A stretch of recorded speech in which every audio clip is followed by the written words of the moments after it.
This is where the limitations of Paladin hit in. Is like, well, you've been forced to use all your removal and all your stall.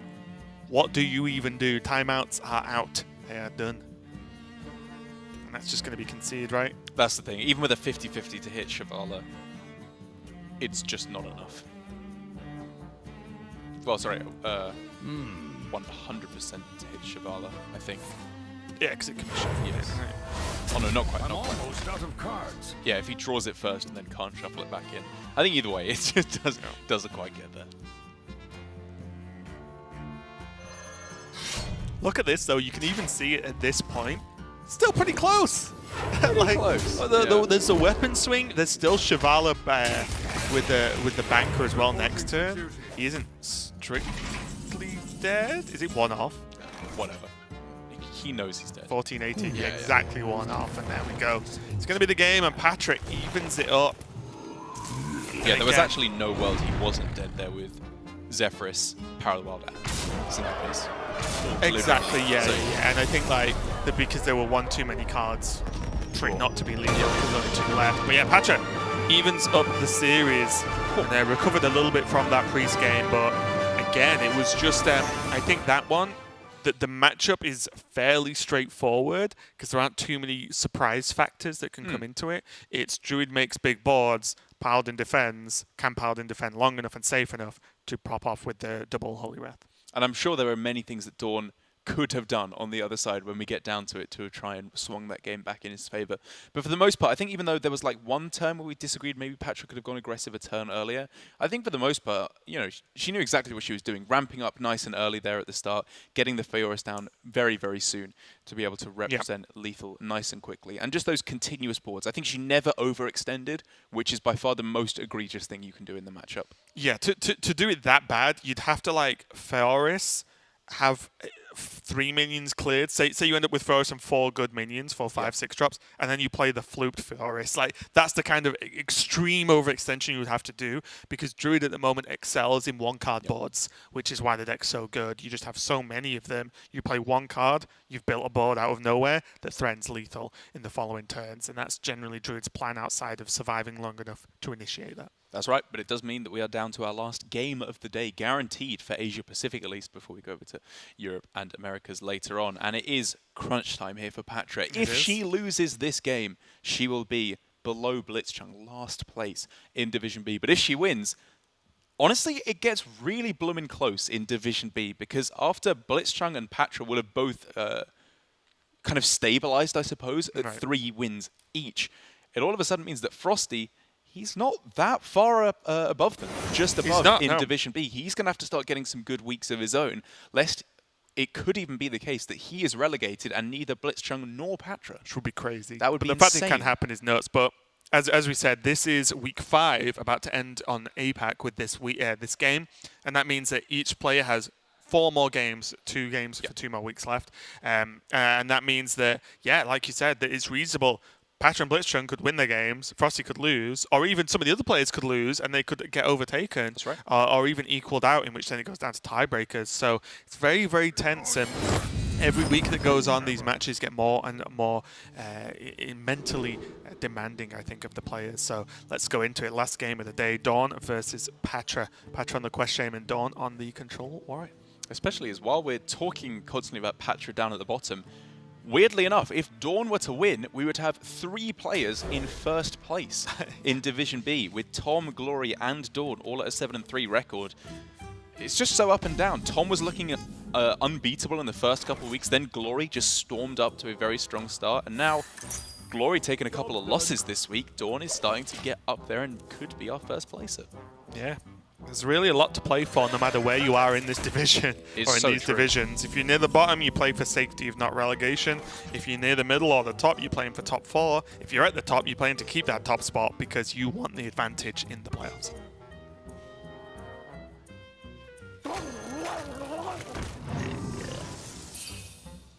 Okay, easy come, easy go. Really good pickup there. Killing off this Eternity Grove is huge.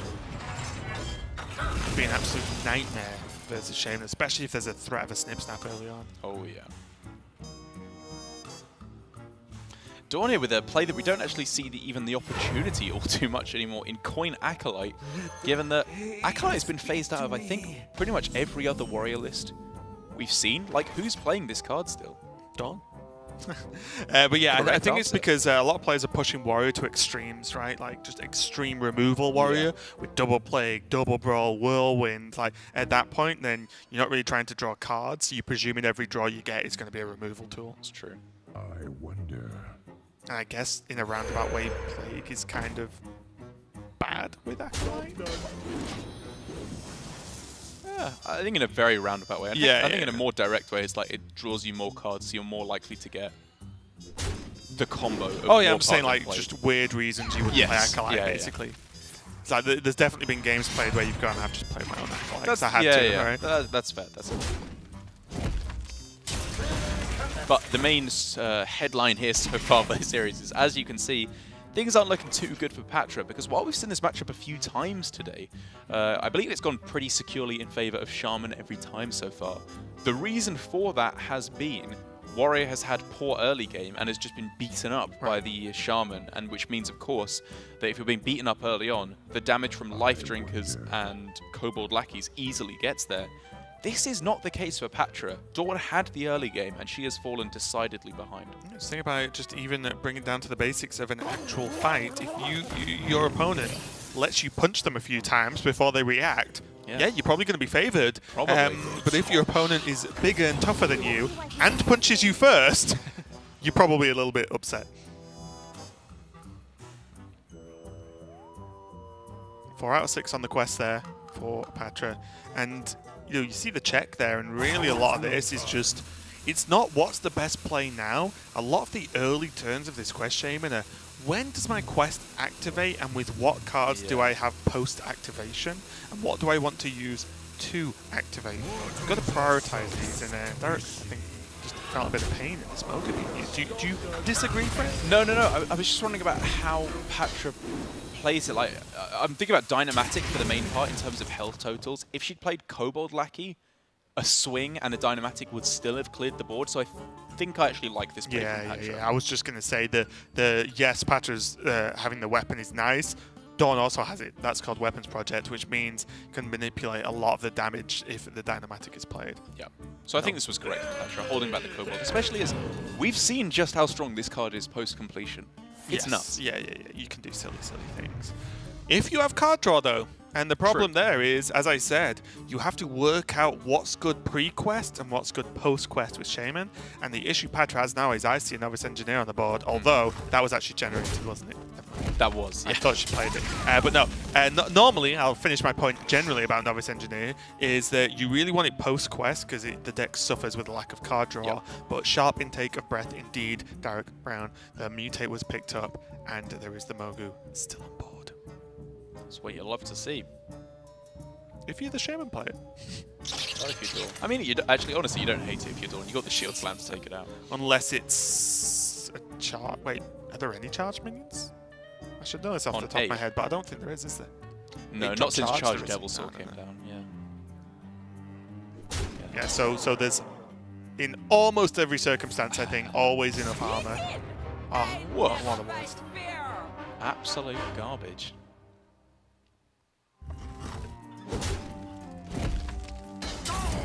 Yeah, I can understand the voice line there as well, because for Pathra it does feel a little bit like cheating right now.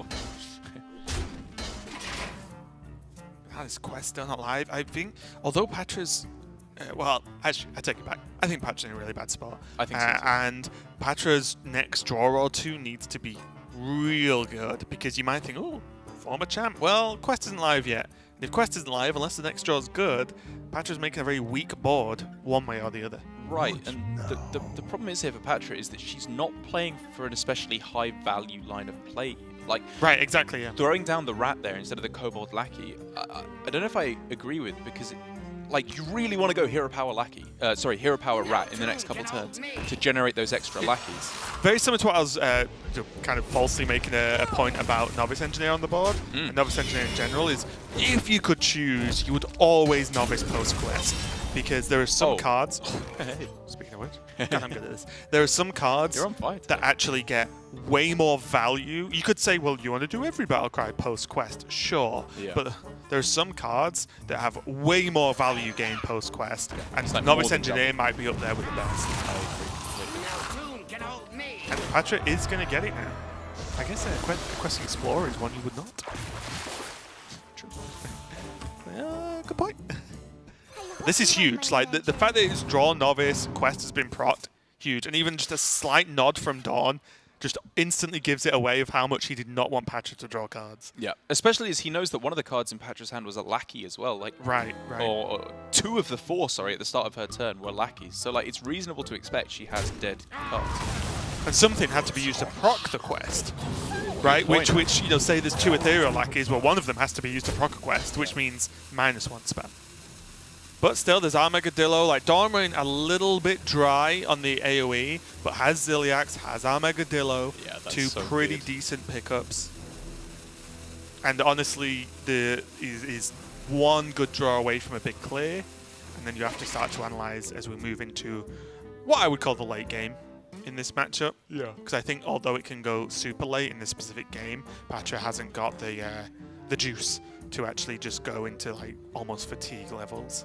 That belongs. Even with the Harrison coming down and even being able to see it in DawN's hand, I still like that Patra saved the about- weapon there, I think. Do you like just Shield Slam here as well? Shield Slam a 3-2. 3-2? Not really, not with the Brawl in hand. I think I'd rather just tank the hit.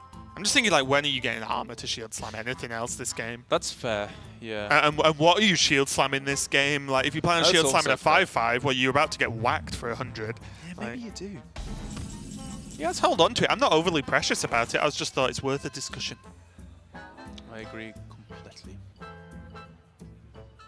I think you'll find something, you know, as soon as you find shield block, even just hero power shield slam on something else at a later date when you've run out of removal is more important.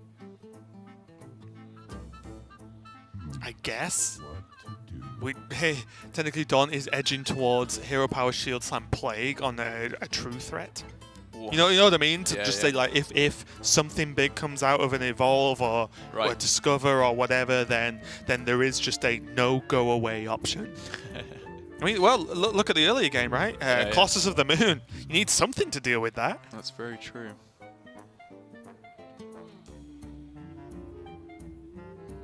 Now, funnily enough, Patra's either got options here: trade in and then develop Giggling Inventor or the hero power and the former champ, or play it slow. And maybe just develop a quest explorer and go face. Like 1 trade here, explorer go. Is that bad? I think I like it. You know, it's a weird play, but I think because. Like, DawN did not Yeah. have a good turn last turn, and, well, what happens next turn? Like, Giggling Inventor's drawn, then you're relying on a really good pickup. Yeah. This is a threatening board, don't get me wrong, but It's guess what? too threatening. Guess what Warrior does? Yeah. This, and Plague, and other levels of AoE. Yeah. Whereas I actually think just a 2-3 on top of that, and push was good. Well, I'm wondering if it should have just been giggling on that turn even, because I really, for Patra, wanted to save just hero power former champ. I think that was really important to refill the board. Me too, but with Giggling as well. Sure, yeah. Because look at, like, again, let's live in the world that exists. This next draw sucks too. Yeah. So you just take it slow. You make your resources stretch out, and I've seen this from other players before, where you slow play it because DawN's never going to kill Patra in the next few turns. Obviously. Whereas a few turns worth of draws will make a world of difference. Yeah, I think you're right. And what was it, about, 5-6 damage on board, roughly? I can't remember the board state exactly after the trade into the Harrison. Hey. Shield Slam is funny more than anything else.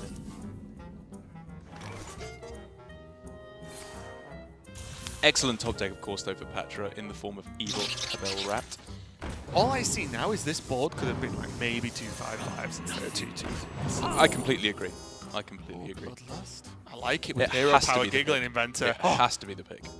It's not even close. Like, I understand that she's afraid of dying to the Tomb Wardens, of course, that have now been buffed up. Well, you can also kill 2 Mordants with Bloodlust as well, which is what pushes me over the edge. Yeah. Bloodlust is often just as good a trading tool as it is a face tool. Right. And we're looking at next turn, Hero Power Giggling Lackey. Right. That's insane. That's a 9-drop and a couple of Annoyatrons. Right. I don't know if it's necessarily going to work, but I really want to see the Bloodlust. I could not bring myself to pick anything else. Yeah. Also, Earthquake makes me feel a little bit sick. Oh no, wait, I didn't see Totemic Might. Oh yeah, now we're talking. There's 2 options. It's Bloodlust or Totemic Might if you really want to just lose the game. Oh, Invocation, go. Oh, Reign of Toads with Bloodlust in hand? No way. Is that... You have buttering your biscuit at all? Inventor. Yeah.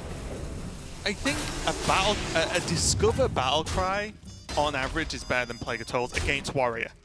I'll put that caveat I think you're probably against right. Warrior. Yeah. In this situation of no cards in hand. Is it though? The Warrior doesn't have all too many cards. Like, you just have to stick one reasonably sized board, and Bloodlust is doing a lot of damage. But is that reasonably sized I like board this. exactly I think I like this. I think with you have to factor in the recent change to Discover. You're less likely to get Shaman minions. That's a tick against it. The average Battlecry minion, I think, is just not good enough to be discovering. That's why you have Hero Power Tech for it to do it twice. Well, yeah. And you put it in Shudderwock pool? Oh, I don't know.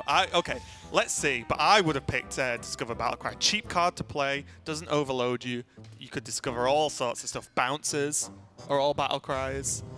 I don't know. I think a Battlecry in the pool would have been real nice. There's just so many like random ones, like deal damage or something, like weird little ones like that. Like, it's not even that good to find them. Well, because you just want to build a board. All you want to do is build a board, and Reign of Toads builds a board. But a 2/4 board sucks. Does it? Yes. It's sticky. Is it versus Warrior? Yes. Most minions just kill them. Most Warrior minions just eat them. Right, but if they're ahead on board and value trading into you, I don't think there's anything that can wrestle you out of this. Unless you're like hitting exactly, I don't know, Shudderwock or Sandstorm Elemental, maybe. I think there's a lot of good Battlecry minions. Fair enough.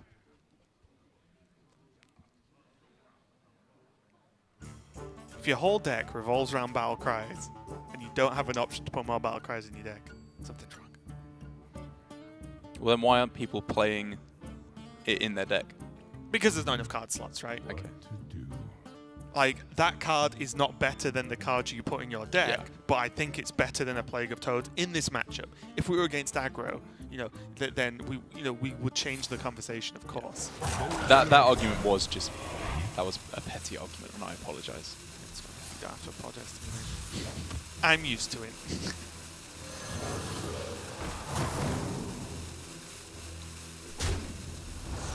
So Pathra miles ahead on board, pulling ahead in the game due to this one single choice of the Ethereal One Lackey. single card clears this whole board up. GG. Whereas if she'd had an Elven Archer, whew, then we'd be talking. That's what? 2 damage in hand, maybe more damage in the pool of Shudderwock. Could have been lethal. I guess, you know what we're doing here? You're thinking of the bad ones. I think of the potential high roll capabilities. And I think with no cards in hand, a high roll capability is worth more than 3 2/4s. Honestly, okay, that argument makes sense to me. There you go. That makes sense to me. I guess it would be a shame that these Toads aren't Battlecry minions to bounce from Priest. Sorry, that was a petty. I apologize. I guess, like, how good do you think Blazing Invocation is? Is like kind of like a Rorschach test or something. Like, are you a pessimist or an optimist as a person? Yeah. Like, when you look into this card, do you see Elven Archer or do you see Shudderwock? I guess, I'm going to throw you another question. If a new Lackey got added, similar to Ethereal, 1-mana Discover Battlecry minion, you'd be alright with that card. Yes, but that's kind of what a Lackey that discovers another Lackey that discovers a Battlecry minion. The only difference is it's not a 1/1. And it doesn't activate twice. A Lackey would activate twice in this scenario. Whatever. Don't try and bring logic into my argument. That would be a good Lackey. I'm not trying to. If you could only play it pre-quest, it was a If spell they released a and Lackey that caused said you can only play it before you press your hero power, and it's called Blazing Invocation, and it only gives you good battle cries. to win this exact game of Hearthstone, you'd pick it, right? Can't argue with that. Cannot argue with that. It's my speciality, making statements that you can't technically argue with. I had a lot of practice. And this is, of course, the kind of situation where I wish we could rewind in Hearthstone. Didn't even and need the figure warpath. Sure. Oh, you can evolve it to a 4-drop. There's some Battlecry minions that are higher mana cost than that. Oh, I love this so much. All right. Should he evolve the Giggling Inventor instead? Yes. Shall we say? Okay. Trade the frog in. I think keep the frog. Keep the frog. Trade the weapon. Right. Brawl's terrible either way. Mm, I'd rather just have more stuff for Bloodlust. Yeah, I want to have as much stuff as yeah, possible. you know what? Okay. You can have this one. Since I demolished you on the Blazing Invocation argument, I'll let you off with this one. I can't have you too crippled in the cast. Raven destroys Darek with facts and logic. There's little time. Wow, she's wondering if you don't evolve here. Is this threatening enough? Is this? Well, from her perspective, yes, she's got the Bloodlust. I was wondering whether it's like, I'm going to hold the Lackey so I can Lackey Barista next turn. Bad, just to get 2 lackeys, right? It's something you've got to consider. Don't It anyone survives dare. into Barista. Okay, this makes me sick. Boom, on this turn. And then Pathra Oh, forgets that she no. has Bloodlust in hand to win the game. Yeah. Oh, that would be funny. Into Barista, into a 20-hour game. Not like this. I wonder.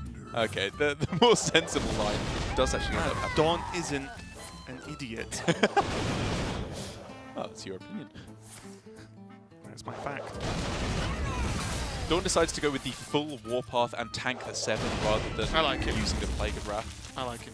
I guess Plague of Wrath is just about flexible enough to just And- like use it on 1 minion. And it's- Exactly, yeah. And remember, he has Boom. Boom is like a Plague of Wrath activator anyway, right? Very Most good of the point. time. Very good point. So, yeah, I like this. Take the 7. There's 0 minions on board. You aren't taking 25 this turn. Play Boom armor up. Then you've got way more. You've got like double Plague whenever you want. Over the course of multiple turns, of course. Yeah. Imagine that. I'm going to Plague you twice. Those minions are really dead now.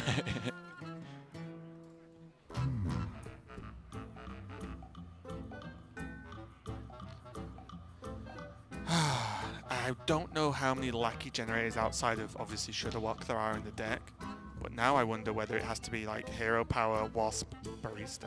I'm looking at that and I'm wondering, does that ever, ever, ever win the game? And I think the answer is probably no, because if you do that and you're winning the game, you have to draw Shudderwock in the next couple of cards, right?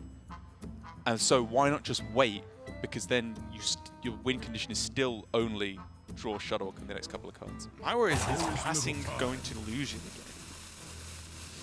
Is it doing anything when you it's a 4-5 and a 3-3 on a board that just got Warpath. That's fair. You know, Yeah. I don't know. Maybe it's good And enough. then you Maybe have you 2 more 3-3s. Like, how many Wasps do you really need to go off in this game? And I guess the argument would be Shudderwock is good enough already. Yeah, it doesn't because need you're doing this other stuff. Look at all the Yeah. lackeys you've got. Evolved. You've got the champs. You've got the Yeah. Giggling Inventors with a Shudderwock. Like, if you play Shudderwock, it's happening anyway. Whereas now, this is just a freebie for DawN to play Boom. Absolutely. And honestly, I think he might have just played it anyway and just say, all right, take your 7 Cool. damage. Like, that's yeah. sweet, though, right? Yeah. Kind of everyone's a For winner sure. at that point. And then, you know, Bloodlust does what? 13, 15 with the weapon? So I feel now it's only going to get worse. The word of British picnic goers everywhere. I hate these wasps. It's true. It's, you know what the issue with Wasps are? I feel like they know when you're having, well, no, listen, they know when you're having, have you ever seen a Wasp when you're having a bad time? It's a good point, actually. Ah, see? Yeah. Picnics, nice days. I wonder. For me, when I'm just trying to play some games on my PC, I can't go away because if I leave, I'm going to lose, and a Wasp buzzes past me. They know. I've never been sat in my room bored, And a wasp flew by, so I had something to do chasing. No, never. It knows. I'm sure of it. No one's ever gone, there's a wasp. Great. Are you often just sitting there, slowly melting in your room as a wasp flies by? Oh, brilliant. Know what we're doing today. Sometimes. But you know what I mean? It's always when you're doing something fun and you can't really split your attention. Yes. Like watching paint dry. And it lands on the paint and smudges it. Ugh. You're laughing, but you know I've raised a valid point. You actually. No tune can hold me. You might go for an ice cream. It's not. There's always a wasp. Go for an ice cream. Yeah, yeah. Well, it's usually like it's when you got something that's like sweet, right, and they're attracted to it and they want to get up in there. And When you're having a good time. yeah, exactly, right. It's when you're having an ice cream or something, which you're never having an ice cream while you're sitting at home by yourself, waiting for something to happen. Maybe you don't. Fair enough. If there's nothing going on, that's when I like ice cream the most.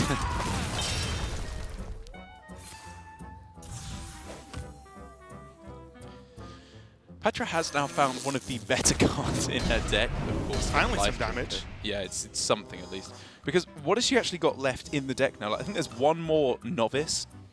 She's played both questings, like bog sloshes. Is she 1-on-1 or 1 second? Oh yeah, 1-on-1 with Champ and Giggling Inventor. So Yeah, there's yeah. there's no more of those. Wow, is there 2 MCTs now? Yeah, so like she's at 2 MCTs, 2 bog sloshes. The only good card left in her deck is The Walk. Shudderwock, yeah. And arguably Novice Engineer. But even then, you don't want to draw more Not and then now. have Shudderwock Yeah, draw not more. now. Yeah. I guess in some worlds you could say just MC text to get them in the pool so DawN can't just go wide. It's another way, another place that wasps always appear when you're getting in the pool. Well, I don't want to get in the pool because I can't swim, but I'll take your word for it. Sitting by the pool with a drink. Oh. Maybe. Imagine that, you're just trying to lie there, enjoy this wasp. In your face. It's like they get an alarm. And it's worse when you're lying down because you can't there's no backwards to go. Backwards is the ground. Yeah, if it lands fast, you're like, oh. Oh, I guess I'll die. No, I This guess. is the end of Derek Brown. Hey, when they go past your ear, zzz, out of nowhere, and you're like, whoa, Yeah. what was that? Bloody wasp. And I think if there's a single person in the world that hates wasps more than us, it's Pathra. I feel like DawN has one of those electrical, like mini tennis rackets that just swat them away. Oh, there's always someone next to you when you're camping that's got one of them. I hate those guys. Yeah. To the bomb. You know they just want to hit you with it. What's the voltage? Oh, sorry. There's a wasp on you. That's the excuse.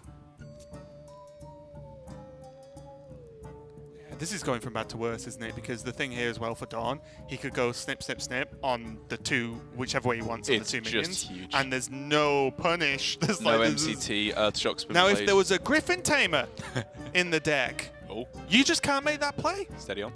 You just can't make. You saw the tweet earlier. Someone tweeted me. I They did did. it. It was sick. They stole 2 Oasis Surges from a Druid. Yes, which means it has a 100% success rate of being amazing. Yeah, my hat tips to you, sir, whoever did that. I've got to be honest, at first I thought you were going to say you start playing Leroy in the deck so that you can go on 10, Hero Power Leroy, MCT, Steal 1. I'm not crazy about it. Yeah, I like it from DawN. Just push your advantage. There's no punish. There's no punish. whatsoever. Yeah. I think his only real consideration is this ever a turn I play Elysiana just to get it while there's no pressure? But the response to that is, if you do this, you're Don't. never under pressure next turn, so you may as well.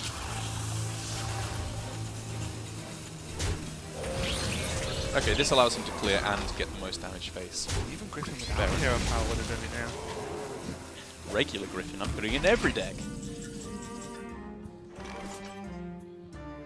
These draws for Pathra are 0. They are nothing. And again, like, not that in this game it would have particularly changed anything. Yeah. But I just want to point out the difference of how slow you can potentially go in certain games in this matchup. If you go slower, you generally have access to more cards. Yeah. Over time, each turn might be less powerful, but you can do more okay turns than a few singular powerful turns. 'Cause Yeah. I feel like versus Warrior, they excel at dealing with a few powerful turns. For sure. That's why Plague exists. Yeah. Brawl, Shield Slam. Like, those cards do well, whereas if you just push enough every single turn, I think it looks way, way better. I agree, and I think there's a couple of things that Pathra could have done to get herself in that position. And it's very small things that add up, like playing the rat before quest was completed and not saving it instead of playing a lackey. Because if you have another lackey to play down, imagine if that's an ethereal lackey. That can just make all the difference in the world. If you're hitting, I don't know, Stormbringer, Elementary Reaction. And speaking of ethereal lackeys as well, I do want to point out, in case anyone's, laughing at the Bloodlust in hand for the last 4 turns, Bloodlust was the correct pick. I think so too. It's absolutely, Still think absolutely it was the correct pick. Yeah. Double combat Verano, extra Star Whip, High Mountain Ice Room for Mana Spice coming right up. Pathra just have to go with the old Wasp into Brew. Again, you're trying to go to order a nice coffee, a Wasp turns up. Jumps in your brew. Oh, nothing annoys me more than like a nice drink being ruined by something. You've just sat down.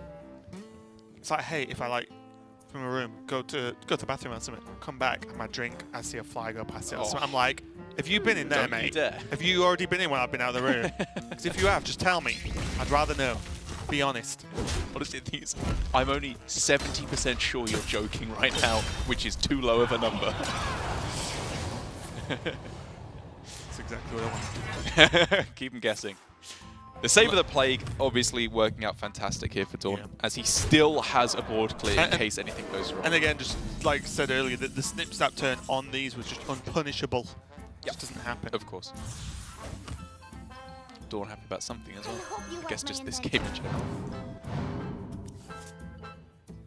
general. So is he praying for no Shudder Walk?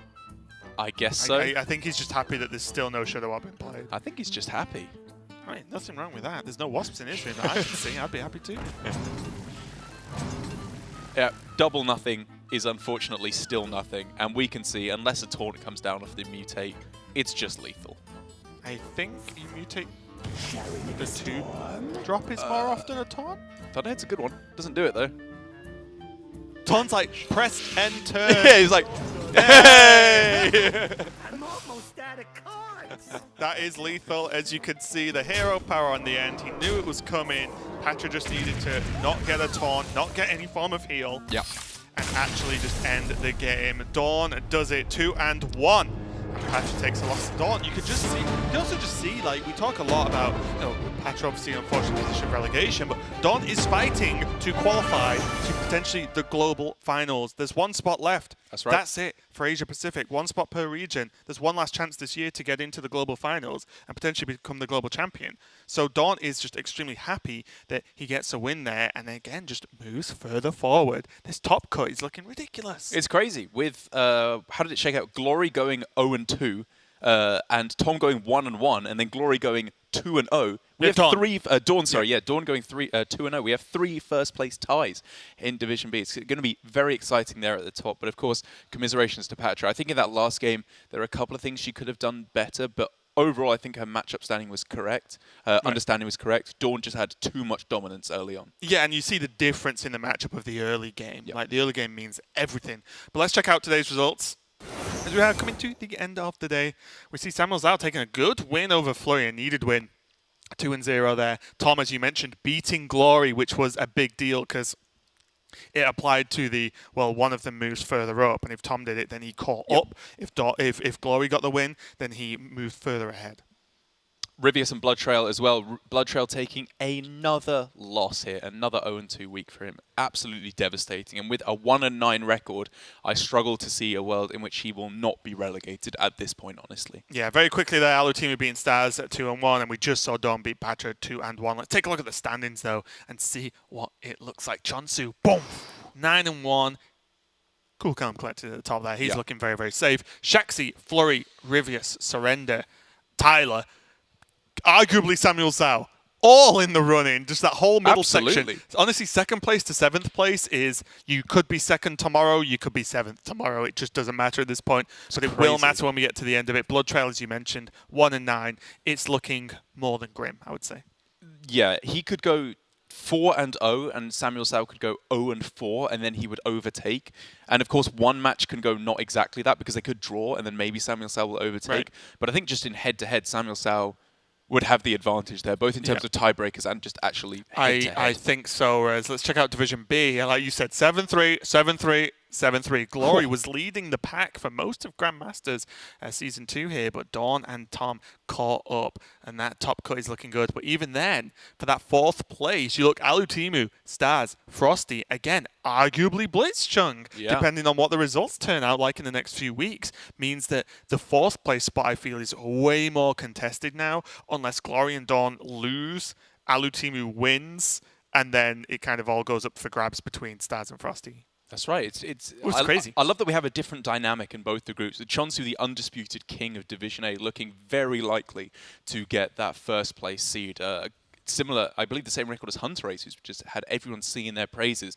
Maybe everyone should be copying Chonsu's decks instead of Hunter Ace's decks, given how well it's For me, gone. I think what people should be trying to duplicate is Chonsu's play. Yeah. I think it's just been solid. I feel like there's a lot of discussion at the moment that your casters being very critical of the players, and enjoy that or not, that's fine. But I think, honestly, for me, Chonsu stands out as one of the players in Asia Pacific that hasn't really had many massive blunders, if any, and his general just turn-to-turn Hearthstone has just been solid. And I think that is what really marks a strong player. I completely agree. There have been too many players missing out on things that, just throwing away percentage points when they could be winning games. We saw that earlier today, right at the start from Samuel Sawin, the real standout blunder of the day with his priest deck. But like you said, Chonsu, if you're just playing well and not making any glaring, obvious mistakes, it's no wonder probably that going you're to at add up. 9-1. It's probably going to add up. But yeah, we are done for the day and done for the weekend. Hope you enjoyed it, of course. We know we did. But there is, as always, European Grandmasters coming up next, and then followed by Americas with the other casters. So I'm sure you'll enjoy that if you're going to stay up, depending on where you are in the world. But from Derek, myself, and everyone here in the studio in Taiwan, we will see you next week.